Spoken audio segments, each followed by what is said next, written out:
Well, it looks like we were all completely off the mark with this one, not even close by a country mile. I mean, I guess you're technically kind of close if you thought we were going to be getting Typhon, because this is a Greek servant, Andromeda, and if you don't know, that is Perseus's wife, I believe, love interest, something along those lines, so that's really cool. Funny enough, Perseus has been in the game file since day one, but his wifey over here made it into the game before him. I find it absolutely hilarious, but you know, I was trying to give some people some cope about Tamamo Arya. I was like, hey, Arya as a Valentine servant would, you know, kind of make some sense, but I'm really sorry to the people that were really wanting to get Tamamo Arya. You know, it doesn't really affect me all that much. I was like, if we get her, we get her. If we don't, you know, shrug, it's whatever. But I'm really sorry for those people that were really, really hard in on, you know, Tamamo Arya maybe coming out. But yeah, we're going to go over all the stuff that got announced on the stream. I'm going to try to work in inverse order, starting to like with the most important, you know, most noteworthy things,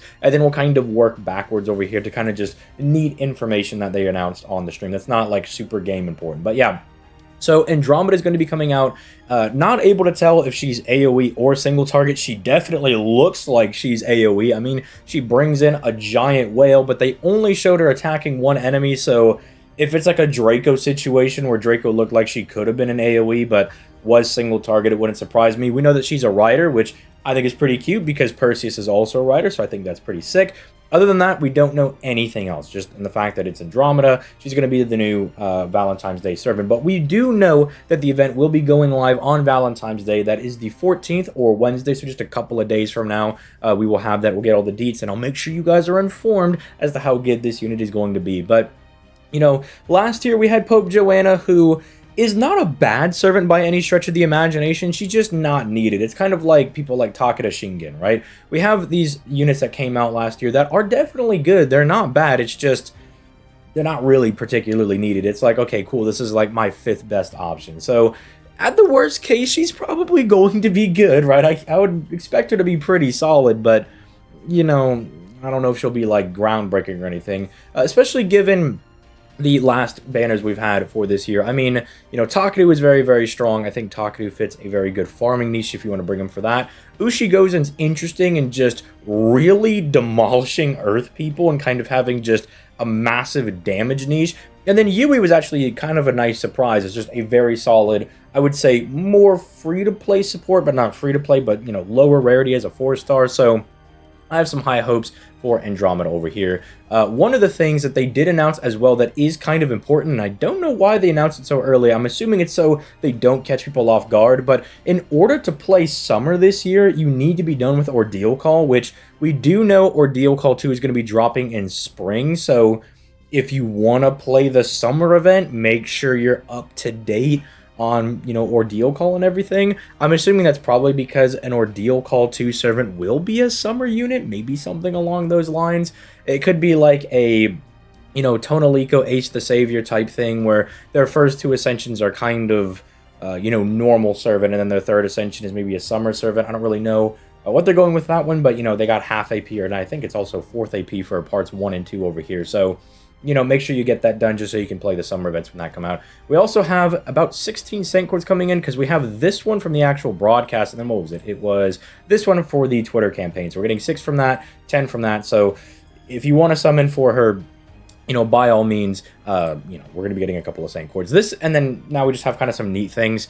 This I thought was going to be really cool to kind of mention that we're getting the Fate Stay Night, you know, remaster on, you know, Switch, and Steam. And the reason I think it's notable is that even though you're like ZTL, it's in Japanese, why would I care about that? Well, I mean, if any of the other visual novels that they've released recently are anything to go off of, it'll probably come to, you know, the English side eventually. You know, we have the Tsukihime remake, coming out later this year, which on the Holy Night came out a couple of months ago, I think, over here in the States. So if this releases over on JP, we might actually finally have an official way to play the original Fate Stay Night instead of having to use, you know, some other nefarious means to get your grubby little mitts on it, or maybe just having to watch a playthrough on YouTube or something. So I think this is very interesting if you're interested in actually playing through the original series, which I'm definitely interested in doing. I would like to, you know, be able to support the series in an official way, and I think it'll just be very cool to play, you know, on my PC. Maybe I'll go through it on like Twitch or something. I don't know. Maybe I'll stream it. We'll see. One other thing before we move over to some interesting things, my buddy who was also watching the stream with me thought he heard them mention that they were going to be doing another stream, but he's not 100% sure on that. And if they do decide to do another stream, I don't think we'll get a second banner, because that would definitely be new for Valentine's, right? We always get one unit, not even like a free-to-play or a 4-star on the banner. It's usually just the new unit that comes out. So I don't know, maybe it'll be talking about some updates for the game. I mean, we also got this over here, which, you know, looks like it's going to be making things a little bit more convenient, you know, just a little slice of life, things that they're throwing our way. So maybe it'll be more stuff like that. Maybe it'll be related to White Day, as they're kind of already doing some promotions for White Day. So just keep that in mind. It did sound like they announced another stream, but I'm not going to put my foot down on that, because he was like, well, he's like, I'm not sure if I heard them correctly. So I'm like, okay, let me just mention that. So if there is a stream, people are kind of aware of it, but I also want to make sure that, you know, temper expectations. Then finally, this is what I thought was really interesting. They talked about the most popular units from last year that got grailed, and I realized I'm an absolute normie because I grailed every single one of these servants. I was like, for one, I realized I had a pretty good year. I got all of these limited units, and I'm feeling pretty good about it. I even got Ace at NP2, because, you know, your boy's a Morgan simp. Of course I got her at NP2. But I realized how normie my taste is, and how I'm just like everybody else, because all 5 of these servants were the ones that I grailed last year. And then if you look at 6 through 10, I was literally on stream on Friday looking at Durga going, huh, maybe I should grail my Durga. You know, maybe I should grail her. I do use Durga quite frequently. Maybe I should go ahead and grail her. And I was like, dog, I have the most normie taste. I have 6 of the 10 units over here. And I was like, yep, I pretty much grailed all of these. So I was like, come on, man. But hey, I mean, they're very strong servants. I mean, all of these servants are very, very strong. They're all very good. And they're also, I would say, bangers in their own story. I mean, Lilam Harlot is crazy. I cannot wait to get that on NA. More so because I already went through the translations and read it myself. It's one of the rare events that I just dug through for TL so I can actually read it myself. I'm so excited for you guys to get this on the NA version, because it is sick. It is super, super dope. And then essentially getting Lost Belt 6 Part 2. Yeah, it's no wonder that someone like Castoria got grailed again, because, again, it was a very, very sick event.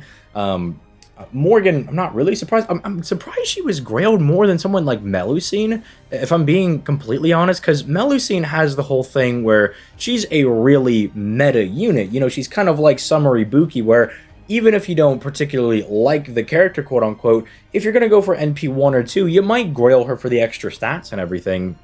And so I'm surprised that she, not only did she not beat out someone like Morgan, but Morgan was number 2, which I'm happy to see. You know, I love Morgan, but with everybody whining and complaining about how they thought she was bad, which she's not, by the way. She was in the honorable mentions for the best units that came out that year. She's very, very strong. But for everybody whining about it, it's like, okay, but it's still Morgan. We all still like Morgan. We all still agree on that one. And Kukulkan being 4 also surprises me. Like, not only is it Melusine is losing to someone like Ace the Savior over here, but it really baffles me that Kukulkan and Tiamat lose, considering how adorable they are in both of their events, especially because Tiamat gets a really cute scene with Hassan in the Christmas that year. And so I'm like, you would have thought that might have pushed some extra people to maybe grail their Tiamat if they were on the fence about it. But you know, the people know what they want. You know, the people like what they like. And then obviously Draco's just a banger. You know, Draco is super based, for lack of a better term. I mean, you guys will get to read it, and it's an absolute banger. But yeah, it was a pretty, I don't want to say uneventful stream, but, you know, they were like, yeah, here's Andromeda, and then here's some interesting, you know, little snippets and stuff over here, a little slice of life buff, here's a couple Saint Courts. So yeah, I'm looking forward to the event dropping on on Wednesday. So I'm remembering the trailer they dropped, and it looked like it was just like a turd lake. And I was like, dude, what is this?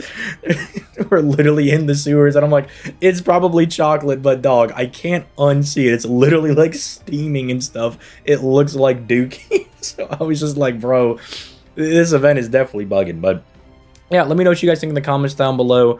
And, you know, when she comes out on Wednesday, of course, I will have my review bright and early. As soon as she comes out, I'll give you guys my thoughts on how good she thinks she is. Leave a like, subscribe, all that good stuff. Oh, and as always, if you want to see me play FGO Live, I do that every Monday, Wednesday, and Friday. And I'm starting to branch out into playing a little bit of Star Rail and Arc Nights on Tuesdays and Thursdays. I promise, I'm getting real good at Rail in the Stars. I'm I'm becoming a real good player. I swear, you know, I'm starting to clear stuff. But with all that being said, I'm going to go ahead and get out of here and stop rambling and go to bed. So, you guys have yourselves a nice day. Peace, late, guys.